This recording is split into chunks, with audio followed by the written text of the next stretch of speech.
Okay, a couple Blues things first. Obviously not where anybody thought this was going to be, wanted it to be at this point in the season. Just how do you assess where the club is at now, especially when you come back from Olympic break and have some decisions to make? Yeah, obviously we're embarrassed for where we're at in the standings. It's been a really poor year. I thought we didn't play well our second game of the year, but found a way to win in Calgary. Then we played an excellent game in Vancouver, and I thought that would be the start of something that we could build off of, and it hasn't gone that way. It's been, as I said, extremely embarrassing. How do you explain the momentum? We felt the momentum after last season coming into this year, new players that people were excited about and guys supposed to build on those years. How do you explain not being able to carry over that momentum? Yeah, I think partly we felt that we could replicate or build off of last year, when in reality, and we talked about it in the summer, is that every year is its own animal, and you have to build up from ground zero. I didn't think we put enough emphasis on that in training camp. We wanted to think that we could just pick up where we left off, and that's not realistic. But that ended very quickly. I think the disappointing part is we don't have a foundation that we fall back on any given night. We don't have an identity that we play to. Every night it seems to be something different, and until we find something that has a solid foundation, that this is who we are, this is what we go back to, we're going to continue to have these games where it's something different every night, and that's something that I work with the coach on every day and we talk about every day. Unfortunately, we just haven't found it. And final Blues silver lining, play some of the young guys, Dvorsky coming on, Snuggerud, Stenberg come up. Do you take some silver lining from that in the performance of the younger guys? I'm happy for them, but not really. We're in the winning business. Our fans expect us to be competitive every night. It is nice to see Snuggerud playing better and Dvorsky an opportunity. But I expected them to do that in a winning environment, and we don't have a winning environment right now. So as much as we also learn how to lose too, and we're doing too much of that now. So we have to create something that we can build off of, and hopefully we can do that starting Thursday night and then coming out of the break. All right, let's talk Olympics. I figure general manager of Team Canada, there's probably not a more scrutinized position in the entire country than that. Tell me about the pride and the pressure of the position you're in. Yeah, I look at it as more pride than pressure. We understand that the expectations of Canadians is to go there and compete for the medal, the gold medal. We don't take anything for granted. I understand that the competition has never been greater.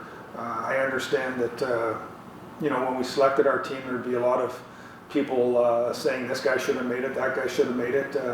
It's funny though, no one says who shouldn't have made it, but that's what goes with it. And I do believe Team Canada, you're right as long as you win, and no matter what happens, if you lose, you weren't right at all. So, but I think that's not pressure.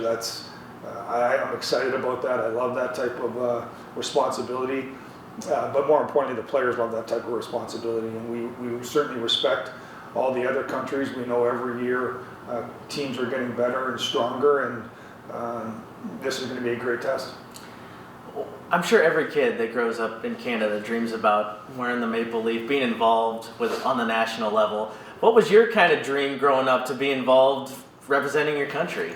Yeah, obviously you always dream of being on the ice, not in management, but it's funny, there is a generation now that do look at the Olympics as a goal. When we were kids, the Olympics were played by amateurs, and the NHL wasn't involved in '98. That changed, and now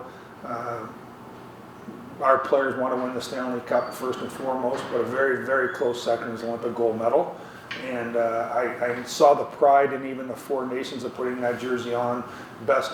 It was building up to, from '98 to 2014, and then it just went away. And I think we realized how much we missed it when it went away. And not only for Canadians, but for all hockey players to put your jersey on to represent your country, there's really nothing better than winning the Stanley Cup. There's the romanticism of the amateur, angle to it, but having the NHL players back, how much does that kind of raise awareness, interest, kind of everything for this year? Yeah, I think when you when it was just amateurs, the European Eastern Bloc countries they didn't have professionals, so they were all called amateurs, and they ran away with it. But then you had a miracle, like 1980. It was great for sport, great for theater. You had a bunch of college kids.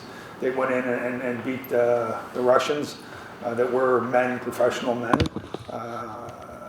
But now there's really no amateur in anything anymore. You look at nil, you look at college sports. So I think best on best is great for the fans. I think they want to see the best hockey players in the world playing in an event like this. And it's just, as I said, the amateur part pretty well in all of sport has gone away. We saw it in Four Nations, but how would you characterize the Canada-United States rivalry right now? It seems to really be coming to a peak. Yeah, it is. I think when I was younger, it was Canada-Russia. That was we grew up from the 72 series in Canada as the Russians, as the team that we always thought of. But the American program has risen. Right now, it's on par with anyone. They have great athletes. They've spent a lot of money on it. They have their national development program.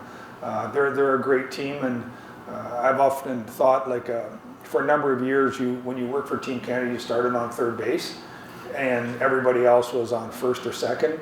Now, I think we're on third base still, but there's other teams there on third base with just one strike. So it's never been closer. The respect that we have for the Swedish Federation, the Finnish Federation, the American Federation, Czechia, it goes on and on. There's great countries, and I think if you take anyone for granted, you're setting yourself up to be very disappointed. But with the Americans, we work with them every day. We all live in, I live in the States. I love the United States. It's been great to me, but I love Canada a little bit more. Couple of your Blues guys on your roster. Obviously, everybody talking about Jordan Binnington. Maybe after GM of Canada, maybe before, goaltender for Team Canada is up there as scrutinized position in the country. Was there ever a doubt in your mind? Obviously, the numbers aren't what they would like to be this year for Jordan, that he was going to be on your team. Yeah, there was always doubt. I mean, not always. There's doubt when you're not playing to the level that you're accustomed to playing. But when we talked as a management group and brought the coaches in, he has that trust factor, and that goes a long way. That mental toughness that he has. His numbers aren't where he needs them to be, where we need them to be. But he does have that resume being a big goalie player, and he's going to get that opportunity. And I would say his resume has earned him this right. And what he gets to do is go prove everybody why he's Jordan Binnington in Milan. Seems like he's at his best when he kind of has that to prove. What is it about his mindset? You've seen him the whole journey through here. When people are doubting him, when the odds are the greatest, he's the best. What is it about his mindset that makes him like that? I think he's got confidence without being arrogant. He believes in his process. He believes in who he is. And that first and foremost, and he has the goaltender's mentality that he can learn from situations on the ice, but he doesn't dwell on them. He moves on quickly, and he breeds confidence in those around him, and that's a great quality. I saw that at the Four Nations. He made some big saves in the preliminary games to get us to the finals. What he did in the finals, let's be honest, he was the main reason we won that overtime game. Connor made a great shot, but without some of those Binnington saves, we don't get to that point. And so he's got that confidence of our group that we know he can do it when necessary. And I know the Blues feel like that when he's in the net, that regardless of what happened the night before, there's a feeling that Binner always gives us a chance to win.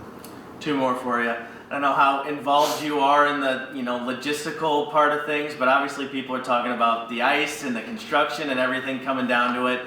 Your confidence level that things are going to be ready and in prime shape for NHL players? I'm 100% confident it's $1 billion industry, and they're gonna pull this off. I think maybe behind the scenes it won't be to the caliber that maybe the guys are used to, but I think the product is going to look great on television. It is a TV sport, obviously, the Olympics. And the other thing that we talk about, it's the same for everybody. I do believe that if you If you're looking for a reason not to have success, you can find it. And the team that can handle the white noise the best is going to have an advantage.